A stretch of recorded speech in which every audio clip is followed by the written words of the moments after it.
2023 was an incredible year for Korean American authors. I have an older video that talks to the nearly 30 Korean American authored books released in 2023 alone that doesn't even consider works in translations. And I'd read a ton of them, but by far my favorite read of last year from a Korean American author is Ed Park's Same Bed, Different Dreams. And it wasn't always the case. I got halfway through the book and it just wasn't gelling for me. It wasn't working. It felt disjointed. I didn't understand what the heck was going on.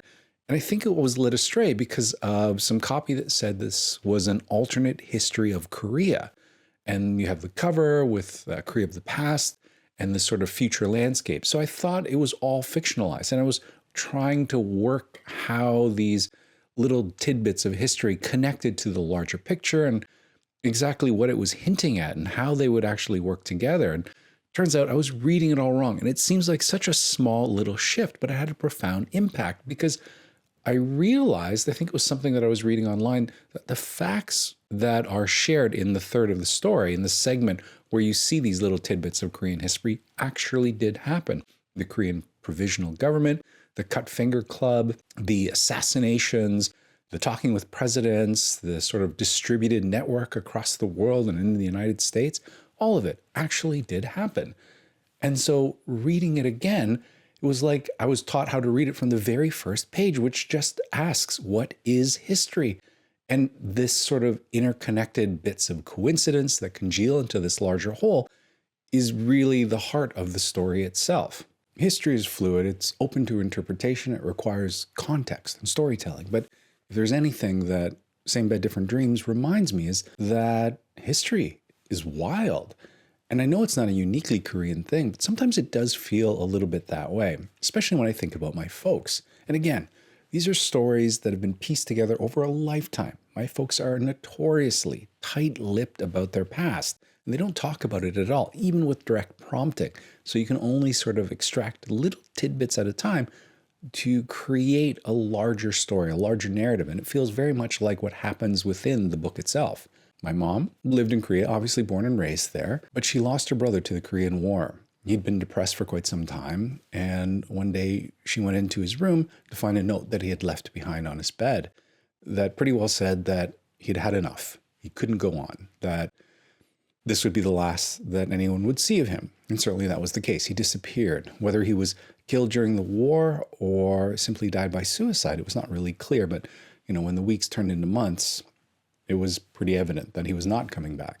My mom left. Her two sisters are nuns in the one Buddhist church. I guess I call them Buddhists with all the money. They sort of run it like a Catholic church. Meanwhile, she became a nurse, went to Sweden. She actually had a young Korean orphan in tow. That was very common at the time. I think Sweden has the largest population of Korean adoptees in the world. So she brought a child along with her. She was a nurse there for a while, spent some time traipsing around Europe until she eventually ended up in Canada. My dad, same thing, born and raised in Korea, youngest of 3 sons. And typical to Asian families, the eldest son is the one that all the praise, all the wealth is sort of heaped upon. My father's dad was a fairly affluent pharmacist. So everything goes to the eldest son. A little bit trickles down to the second oldest. And then there's my dad, the youngest, which in itself, fine. But then his father went and had a mistress who bore him a son, younger than my dad, but the firstborn of this mistress. And so suddenly the wealth and acclaim and the rest of it sort of skips my father and ascends on this young child. And he's just had enough. He eventually manages to gather a few of his friends and escape into Europe. Works in Germany for some time. Also traipses around Europe, ends up in Canada where he meets my mom. So in the mid-aughts, there was the Sunshine Policy. It was basically to warm up relations between North and South Korea. And the national newspaper, the Chosun Ilban, would print a list of names from North Korea, trying to reach out to family. And on that list was my mom's brother. Turns out he hadn't died, in fact, but actually went to North Korea. And that's where he'd been living for the last 40-some years. And so my mom gets on a plane, arrives in Pyongyang, along with a bunch of other South Koreans, to meet long-distant, long-lost relatives. She's in a room, seeing her brother that she hasn't seen in over 40 years, and surrounded by other crying South Koreans. My Uncle is there, somewhat bedraggled, teeth are in rough shape. And he's there saying to my mom, like, this suit isn't mine. This gold watch that I'm wearing, it's not mine. It's all been provided to me. These gifts that you see the South Koreans bring into their family members in North Korea, they probably won't see them again. Those gifts will never reach their intended. So just know that I'm fine. I'm doing well by North Korean standards. But just know that this is the last time that we will ever see each other. And they talked for 2 hours, and then my mom got in a plane and went back home, back to Canada, where she plays pickleball, gardens in the backyard. All right, but back to the book. The book is divided into 3 sections. And of course, I'm fixated on the historical section called The Sins, which recounts this sort of international resistance group formed in 1919 called the Korean Provisional Government. But it is basically the story, The Sins, is a manuscript from the avant-garde, bad boy, auteur du jour from South Korea, Cho Yu-jin, who's been renamed Echo. And it ends up in the bag of this former novelist turned high-tech wonk working for this high-tech company that is an amalgamation of Google and Meta called Gloat here. The manuscript ends up in his bag. He ends up reading it. So you have that part. But then there's another section that focuses on Parker Jotter. He's a black fighter pilot, is down during the Korean War, held in a North Korean POW camp before he's released, and then returns to Buffalo, where during the day he works at Jot Electronics, and at night sort of tunes into this dim signal that he calls the Freak that helps him write this sci-fi magnum opus that not a lot of people read, but eventually gets picked up by 2 board game developers who want to turn it into a game, eventually becomes a complex computer model and an educational program. It's a lot. It doesn't really seem like these things connect, but it works. Jotter is our anchor to the region, and we get a bit of Buffalo history, including bits around famed hockey player and coffee mogul Tim Hortons, the 1999 Stanley Cup final between the Buffalo Sabres and the Dallas Stars, the September 27th, 1952 front page headline, A-bomb destroys downtown Buffalo, 40,000 killed. Betsy Johnson, who's probably best known for playing Jason Voorhees' mother in the Friday the 13th series, which may or may not have been Kim Il-jung of North Korea fame's favorite movie of all time. I mean, what is history? Ed grew up in Buffalo, so he brings in a lot of historical elements, but if you're paying attention, you'll notice some of these elements carry over and connect with the other stories. Characters will reappear with different names, and you'll see this interconnective tissue between these disjointed stories that sort of congeal as a whole to paint a larger picture. Again, what is history? Ed is about the same age as me growing up in Buffalo. I'm just 3 hours away in southwestern Ontario, so it's very likely we watched the exact same news program back when there was only a handful of TV stations.